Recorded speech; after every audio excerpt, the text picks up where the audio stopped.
The final course had barely reached the Alpha King's table when Elara Venn smelled something that did not belong there. It was faint, almost buried beneath the dark berry glaze and roasted meat, but the bitter metallic edge caught in the back of her throat before she had taken 2 steps past the royal dais. She stopped.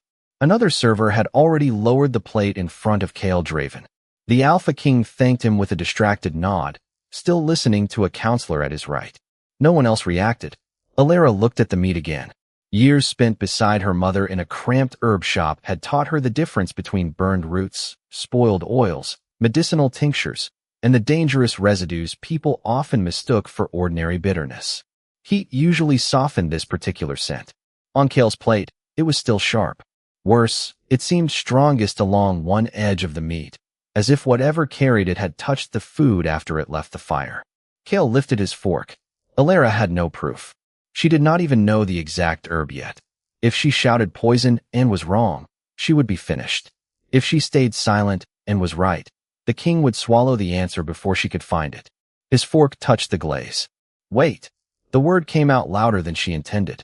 Kale glanced up. Elara crossed the final step between them, seized his plate with both hands, and pulled it away so quickly that silverware struck stone. Silence fell across the banquet hall. Not conversation fading. Silence. Hundreds of faces turned toward her. 2 royal guards reached her before she could take another breath. One caught her wrist. The other drew his blade halfway. Release the king's plate, he ordered. Elara held it tighter. Across the table, Kale had gone completely still. Provision Master Garrick Vale pushed back his chair, outrage flashing across his face. What in the moon's name are you doing? Elara forced herself to look at Kale instead of the guards. Don't eat this. Garrick stepped forward. Your Majesty, she has put her hands on your food. Search her. The guard twisted Elara's arm behind her. Pain shot through her shoulder, but she kept the plate level. Kale's gaze moved. From her face to the untouched meat. Why, he asked. Elara swallowed. Because something is on it that shouldn't be. Garrick gave a short, disbelieving laugh. Name it. Elara looked down at the glaze and felt the certainty drain into something more dangerous. Recognition was not identification. Not yet. I can't, she said. A murmur swept through the hall. Garrick's expression hardened with triumph. Elara lifted her eyes to Kale again. But don't let anyone wash this plate. Kale's eyes remained on Elara for a long second. Then he raised one hand. No one touches the plate. The guard stopped twisting her arm. Kale looked toward the doors. Seal the hall. Seal the kitchens. Nothing is removed, washed, burned, or discarded until I say otherwise. The murmuring died again. Garrick's jaw tightened. Your Majesty, surely we are not treating a waitress's guess as evidence. We are treating an unexplained substance on my food as worth explaining. Kale nodded to the guards. They took the plate from Elara carefully and placed it on an empty section of the royal table. Now tell me what you smelled. Elara flexed her aching wrist. A bitter metallic residue. I recognize the family, but not the exact preparation.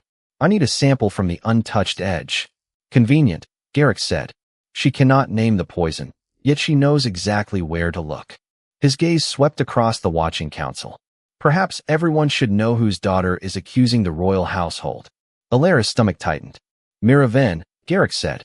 The herb seller whose shop lost royal certification after a contamination scandal.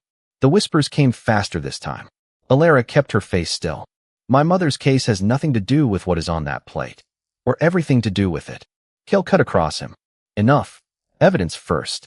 A palace healer was summoned to the table. Under Kale's observation, Elara indicated the edge she had noticed without touching it again. The healer scraped a trace of glaze and residue into a clean glass dish, examined it, then smelled it cautiously. His expression changed. There is an herb compound here, Your Majesty. It does not belong in this dish. Garrick's confidence flickered, but only for an instant.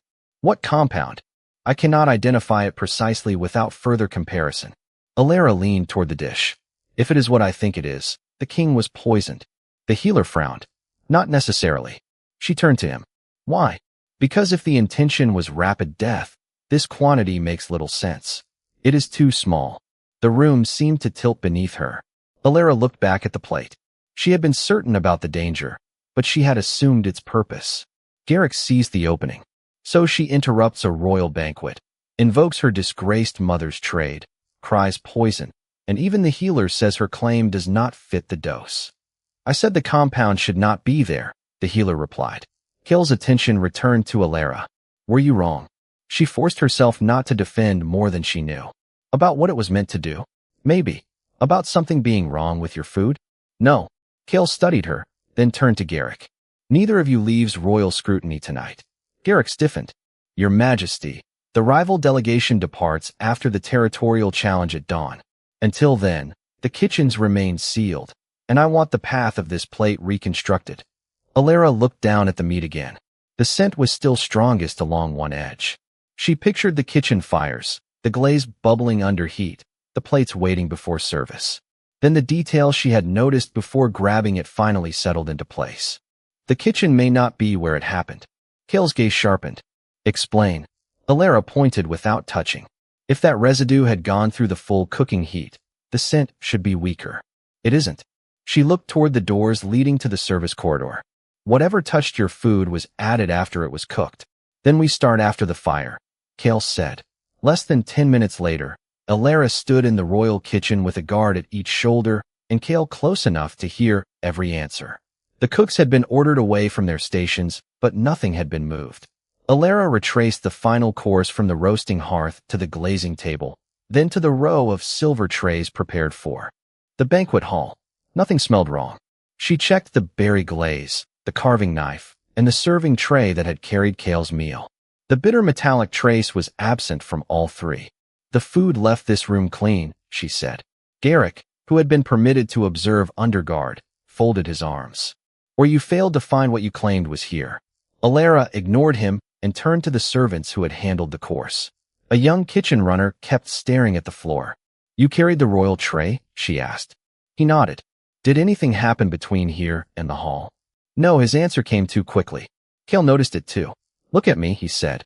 The runner obeyed, visibly frightened. Tell her what happened. The boy swallowed. The king's plate was stopped at the service station. The cover had the wrong seal. Elara glanced toward Garrick. Who noticed? I don't know. I was told to wait while another cover was brought. From where? Provision storage. Garrick's expression did not change. That storage fell under his office, but Elara knew access alone proved nothing. She moved to the service station and examined the stone counter. Near its edge, caught in a narrow seam, something dark red clung to the grout. Wax. She crouched without touching it. The royal kitchen seal used blue-black wax. This fragment was old red-brown. Kale ordered a guard to collect it into an evidence pouch. Find the cover that replaced the first one, he said. A pantry alarm rang before anyone could move. Guards rushed through the adjoining passage. Elara remained beside Kale until they returned moments later, one of them grim-faced. The covers from tonight's service have been dumped into the boiling wash vat. Elara's stomach dropped. Whoever had done it had known exactly what they were searching for. Garrick stepped closer, careful not to cross the guards. Dozens of servants passed that washroom every evening. If someone destroyed evidence, that does not tell us who. No, Elara said. But it tells us someone thinks there was evidence to destroy. Kale's gaze hardened. Garrick turned to him. I have managed your household provisions for 11 years. I served your father through the Eastern famine. Surely that history carries some weight against a frightened servant's theory. Kale was silent for a moment. History is why I will not accuse you without proof. Elara felt the words like a door closing. Then Kale added, it is not a reason to stop looking. She looked away before he could read her reaction. The guard handed her the sealed pouch containing the wax fragment. Through the clear side, she could make out part of an impression pressed into its softened surface. Something about the curved mark felt familiar. Not from the palace kitchens. From shelves lined with dried roots, labeled jars, and stamped packets she had handled years ago. Elara leaned closer. Her breath caught. I know that seal. Kale stepped beside her. From where? She stared at the fragment, wishing she were mistaken. It belonged to the old herb house system. Garrick's face remained unreadable. Elara forced out the rest. The same system tied to my mother's case. Elara wished she could take the words back the moment she said them. The old herb house system was not proof against Garrick. If anything, it pointed toward the history everyone had just used against her. The archive, she said. If that impression is genuine, the old seal records will show it. Kale gave the order before Garrick could object. Under guard, Elara carried nothing. The wax fragment remained sealed in royal custody as they crossed to the palace archive. Garrick followed with his own escort. Inside, a clerk brought the herb house registry and Elara Venn's disciplinary index to a long reading table. Elara found the seal first. The curved impression matched the fragment recovered from the service station. Her stomach tightened. It's the same pattern. What does that prove? Kale asked. She almost said that someone connected to her mother had poisoned his plate. Instead, she stopped. Only that an obsolete herb house seal was used tonight. Kale nodded once. Good. Keep telling me what you know, not what fear is filling in. It was not comfort, but it steadied her. The clerk opened the corresponding herb records. Elara traced the entries until she found the plant family she had.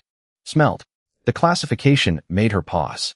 It was not listed as a conventional poison. In measured amounts, healers had once used it to reduce severe fever. Concentrated improperly, however, the notes described disrupted coordination, delayed shifting, and difficulty maintaining contact with the wolf. Elara looked at Kale. That's why the dose bothered the healer. Her certainty about murder had been wrong. The danger had not. A newer procurement ledger was brought forward. A small quantity of the same herb had entered the palace recently under a medicinal exemption. The authorization bore the mark of Garrick's department. Elara turned the ledger toward Kale. He had access. My office authorized medicine, Garrick said coldly. That is hardly conspiracy. Elara opened her mouth, but Kale spoke first. He's right about one thing. Authorization establishes access. It does not establish sabotage. Frustration burned through her. How much more do you need? Enough that the truth survives after sunrise. His voice stayed low. You stopped me from eating something no one else noticed. I am not dismissing that because your first conclusion was wrong. Elara glanced at him. Being partly wrong could still get you killed. Then we cannot afford to be careless with the part that comes next. Before she could answer, the archive doors opened and a council messenger entered. The territorial challenge, he reported, remained scheduled for dawn. Under pack law, postponing it without recognized cause would amount to conceding weakness over the disputed border. The visiting delegation had already refused delay. Time suddenly felt much shorter. Elara looked back at Myra's disciplinary index. The full file was sealed, but its reference notes included dosage records from the original contamination inquiry. Those records might explain why the same herb had returned now. They would also reopen every allegation that had destroyed her mother's name. Open her file, Elara said. Garrick's brows lifted. Kale studied her. You understand what becomes public if this reaches council review. Yes. Her throat tightened. Open it anyway. The clerk broke the archive seal. Elara took the first dosage sheet and read the figures once, then again. Her pulse slowed as the numbers aligned with what had been found on Kale's plate. Not enough for a rapid death. Never intended to be. She looked toward the dark windows, then at the king who was expected to face a territorial challenge when dawn came. Kale, she said quietly. Someone wasn't trying to kill you tonight. Elara turned the dosage sheet toward Kale. This amount was calculated to do something later. The archive seemed to contract around the words. Garrick gave a dismissive breath. You have gone from assassination to fortune-telling. Elara ignored him. Her finger followed Myra's old notation without touching the ink. The records described a narrow progression, little immediate distress, then increasing disorientation as the compound settled into the body. In a wolf-blooded subject, coordination weakened first. The connection required for a controlled shift became unreliable several hours after exposure. Kale looked toward the dark windows. Several hours. By dawn, Elara said. No one spoke. The territorial challenge suddenly gave the dosage a purpose that murder never had. Kale would have walked into the challenge alive, conscious, and apparently healthy. Then, when required to manifest his wolf before both packs, he could have failed. Elara turned to the challenge provisions stored with the archive law. What happens if an alpha accepts the challenge but cannot shift? Kale's expression hardened. For a disputed territory, inability to manifest the wolf can be judged inability to defend the claim. And the border? Transfers to the challenger if the ruling stands. Elara felt cold despite the lamps burning around them. They didn't need your body. They needed everyone to see you fail. Garrick's face remained controlled. A remarkable theory built from a disgraced herb seller's papers. Elara looked back at Myra's file. Her mother's notes did not clear her name. They showed something more troubling. Years ago, Mira had questioned why quantities of the same herb were disappearing from legitimate medicinal stock. She had recorded the danger of concentrated doses and requested an investigation. Soon afterward, contamination accusations had ended her certification. She saw this before, Elara whispered. Not tonight's plan. The misuse. Another page contained preparation marks, small strokes indicating concentration and handling. Elara had seen the same notation in the recent medicinal ledger. Someone had used an old dosing method that should have disappeared with the herb house system. Cale saw the resemblance too. That connects the methods, he said. Not yet the person, Elara answered. She was learning not to outrun her evidence. The archive door opened again. This time Garrick did not look surprised. A council officer entered carrying an inventory sheet. Garrick accepted it and placed it before Cale. Since we are reopening old accusations, perhaps we should examine new ones. Elara recognized her own name before she reached the table. According to the sheet, she had entered medicinal storage 3 days earlier. Her signature appeared at the bottom. I never went there. Garrick's voice was almost gentle. Yet your name, your signature, and your knowledge of the herb are all here. Your mother's records gave you the method. You had access to the banquet. And now you have persuaded the king to reopen the very scandal your family has spent years trying to escape. The accusation landed because it fit enough of the facts to be dangerous. Elara looked at Cale. Do you believe him? His eyes stayed on the document. I believe this has to be tested. Pain tightened her chest. That wasn't my question. Cale finally met her gaze. If I declare you innocent because I want to believe you, I become guilty of the same blindness you are asking me to abandon. She hated the answer because she understood it. Elara forced herself to look down at the inventory sheet instead of away. The signature was good. The date was plausible. Even the storage entry looked official. Then she saw the designation beside the herb cabinet. She read it twice.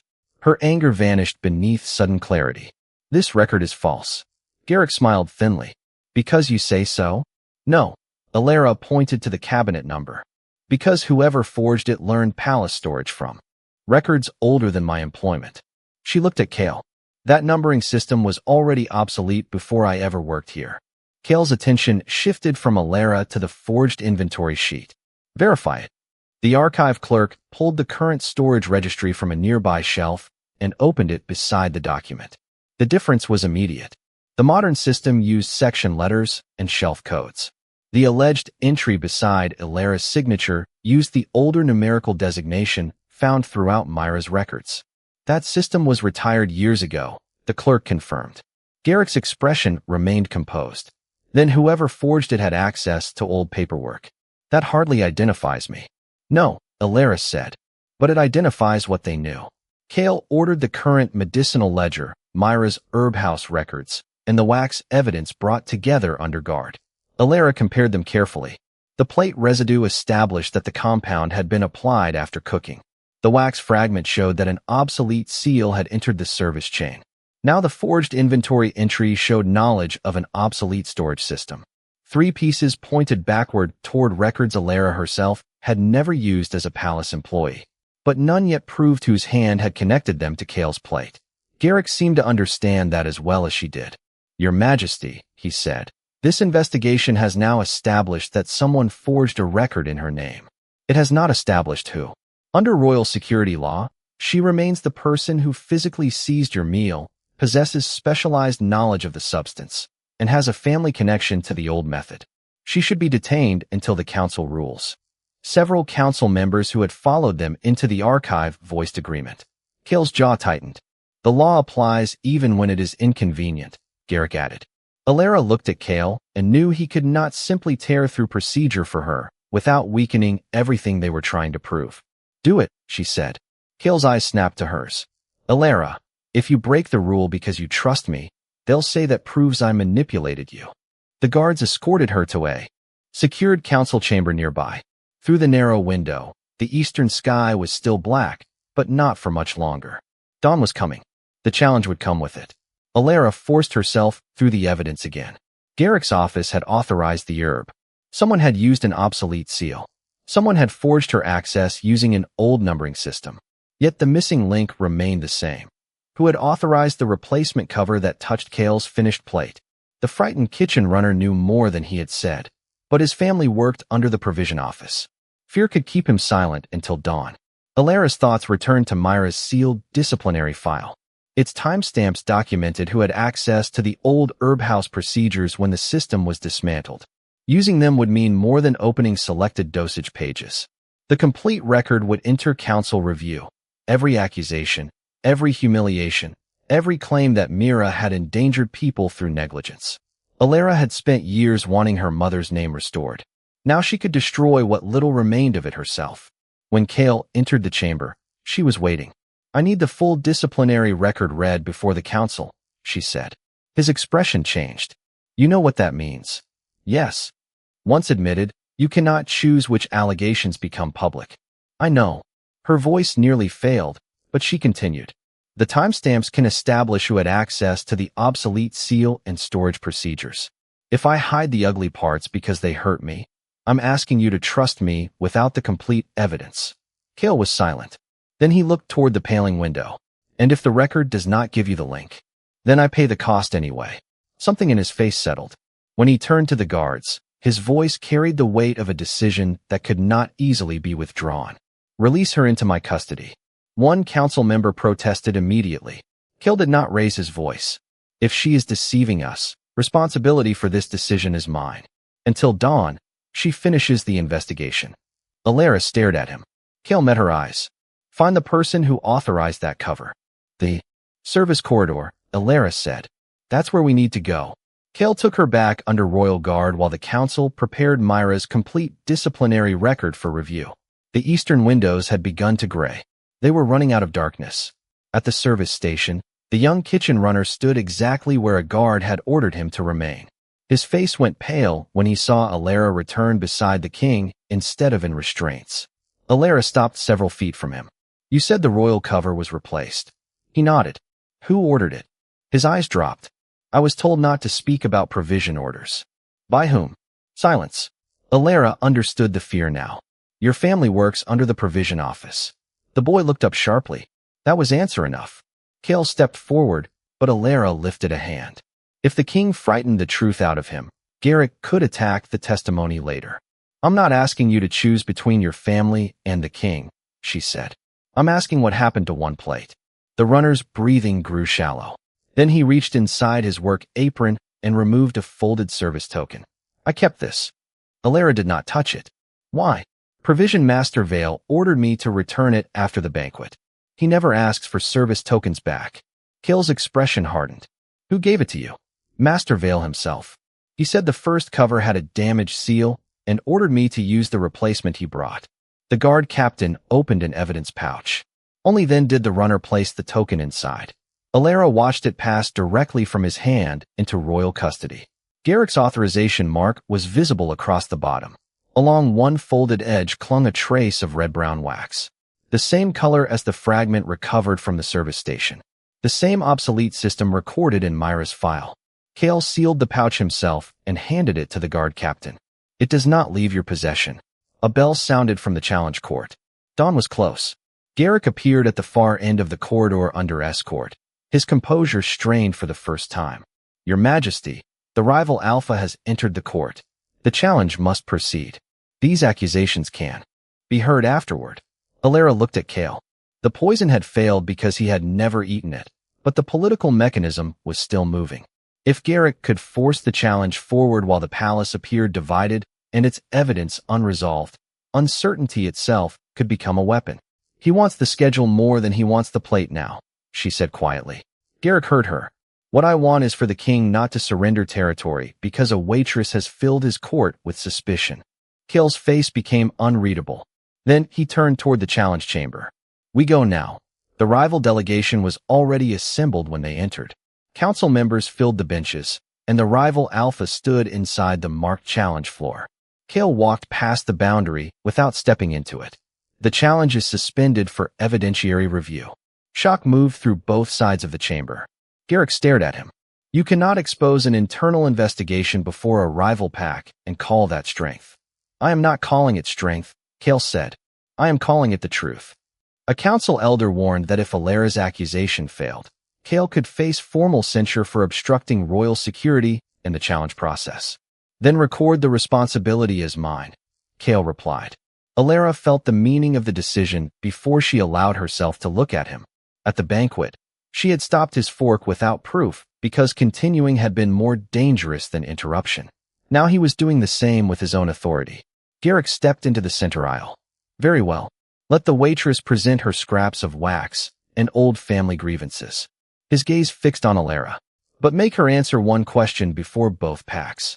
The chamber fell silent. Can she prove that I, not merely someone under my authority, put anything into the chain that reached the king's plate? Garrick's question hung over the chamber. Elara did not answer immediately. No single piece proves it, she said. A murmur rose from the council benches. Garrick smiled. Then this spectacle is finished. No. It means you have to follow the whole chain. Elara turned toward the guard captain. At Kale's signal, he placed the secured evidence where both councils could see it. Elara began with the plate.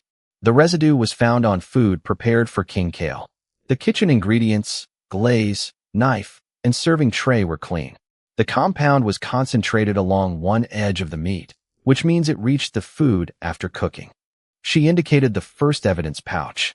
At the service station, we recovered red-brown wax from an obsolete herb house seal.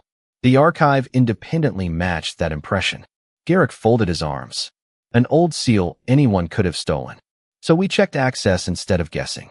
Elara moved to the medicinal ledger. Your department authorized the recent herb shipment. That proves access, not guilt. She deliberately repeated Kale's distinction. Then someone produced an inventory sheet claiming I entered medicinal storage. That sheet was forged using a numbering system retired before I ever worked in this palace. Garrick's smile disappeared. Still not my hand. Correct. Elara faced the guard captain again. He raised the final sealed pouch. Inside was the kitchen runner's service token, bearing Garrick's authorization mark and the same red-brown wax. The runner testified that you personally supplied the replacement cover and ordered him to return this token after the banquet. Garrick looked toward the council.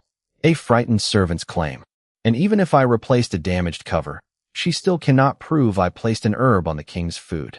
Elara had known he would retreat there. She looked toward the preserved plate. The answer had been visible before she knew the question. The herb wasn't sprinkled onto the meat. Silence returned. The residue was strongest along one edge. If someone had applied it directly, we would expect an application pattern across the glaze. Instead, the concentration follows the place where the rim of the cover met heat and moisture rising from the plate. Kale's gaze shifted to the evidence. Elara continued. The replacement cover was prepared with the compound along its underside rim. When it was placed over the hot meal, moisture carried the residue down onto the food. That is why the kitchen was clean. That is why the scent survived cooking. And that is why destroying the covers mattered. Garrick's face finally changed. Elara pointed to the sealed token. You authorized the substitution. The runner says you personally supplied the cover. The wax connects that substitution to the obsolete herb house system. Your department controlled the herb shipment. The forged record used procedures preserved in those same old records. Garrick opened his mouth, but Kale spoke first. And the timing? The archive clerk presented the inventory chronology. Garrick's own recorded movements placed him in provision storage during the period when the replacement cover was issued, contradicting his earlier claim that ordinary servants could have handled the substitution without his involvement. The rival Alpha stepped forward. This is an internal crime. It does not invalidate my challenge. Elara turned toward him. It does when the crime was designed to determine its outcome. She explained the delayed effect documented in Myra's records. Kale was meant to remain healthy through the banquet and lose reliable, shifting capacity near dawn. The challenge timing transformed the contamination from an isolated attack into political interference. Records already admitted to the proceeding showed unauthorized communication between Garrick and members of the rival delegation concerning the challenge schedule. They established coordination, though not that the rival Alpha personally knew the poisoning method. Kale refused to claim more than the evidence proved. The council suspended the territorial claim pending formal judgment. Garrick was stripped of provision authority and placed in custody for conspiracy and falsification. No one cheered. The silence felt heavier than celebration. Kale stood before both packs. I trusted history where I should have required verification. That failure is mine. Then he looked at Elara. The evidence that stopped this belongs to the woman who refused to let rank silence what she knew. He did not call her his. He did not give her a title she had not earned. He simply gave her work its proper name. Elara Venn's case was ordered reopened for lawful review, not erased by proclamation. By the time the first full light of dawn entered the chamber, no manipulated challenge had transferred the border. Later, as guards led Garrick away and the councils dispersed, Cale approached Elara without an audience around them. "Meet me after this is finished," he said. She raised an eyebrow. "Another hearing?" The corner of his mouth moved. "A meal? That seems risky. Then I know someone qualified to inspect the plate." By the time Elara met Cale again, the palace had begun the slower work that followed public proof. Garrick remained in custody awaiting judgment under pack law, and the provision office had been placed under independent review.